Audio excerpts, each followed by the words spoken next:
Tribunal Sukajati lantik I Gede Nguras Sriada sebagai Wakajati Maluku, lalu Heri Sumantri jabat Kajari MBD. Kepala Kejaksaan Tinggi atau Kajati Maluku, Edward Kaban, melantik beberapa pejabat utama yang baru di wilayah hukum Kejaksaan Tinggi Maluku di Aula Hotel Marina Selasa 24 Oktober 2023. Total 6 pejabat baru yang dilantik sekaligus mengambil sumpah jabatan baru. Di antaranya Wakil Kepala Kejaksaan Tinggi Maluku I Gede Nguras Sriada yang sebelumnya menjabat sebagai koordinator pada Jaksa Agung Muda Perdata dan Tata Usaha Negara, menggantikan Ardi Darmawangsa yang dipromosikan menjadi Wakajati Maluku Sumatera Barat di Padang.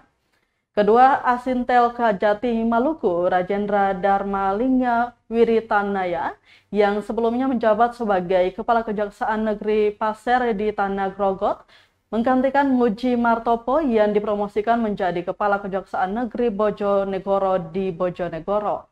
Selanjutnya Aspidum Kejati Maluku Yunardi yang sebelumnya menjabat sebagai Kepala Kejaksaan Negeri Tanggamus di Kota Agung, menggantikan Rahmat Purwanto yang dipromosikan sebagai Kepala Subdirektorat Produksi Intelijen pada Direktorat Teknologi Informasi dan Produksi Intelijen pada Jam Intelijen Kejaksaan Agung. Asisten Pidana Militer Letkol Satar Martua Huta Barat menggantikan Kolonel Romelto Napitupulu yang berakhir masa kedinasannya. Selanjutnya Kepala Kejaksaan Negeri Maluku Barat Daya Heri Sumantri yang sebelumnya menjabat sebagai koordinator pada Kejaksaan Tinggi Kepulauan Riau menggantikan Bambang Rudi Hartoko yang dipromosikan menjadi Kepala Kejaksaan Negeri Kabupaten Banjar di Martapura, serta koordinator Kejati Maluku I Bagus Putra Gede Agung yang sebelumnya menjabat sebagai Kasih TP Keamanan Negara, Ketertiban Umum dan TP Umum lainnya pada Aspidum Kejaksaan Tinggi Bali, menggantikan Pilupus Siahaan yang dipromosikan menjadi Kepala Kejaksaan Negeri Tojo Una-Una di Ampana. Kajati dalam sambutannya mengatakan pelantikan ini sebagai tindak lanjut pelaksanaan putusan Kejaksaan Agung Republik Indonesia tentang pemberhentian dan pengangkatan dari dan dalam jabatan struktural pegawai negeri sipil Kejaksaan Republik Indonesia.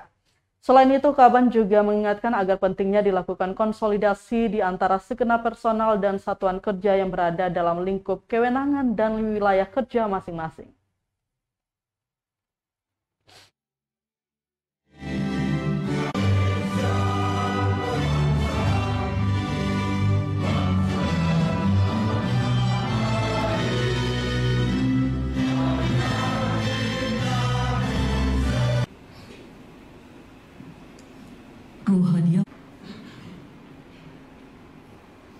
Kepala Kejaksaan Tinggi Maluku disilahkan mengambil Download Tribun X sekarang, menghadirkan lokal menjadi Indonesia.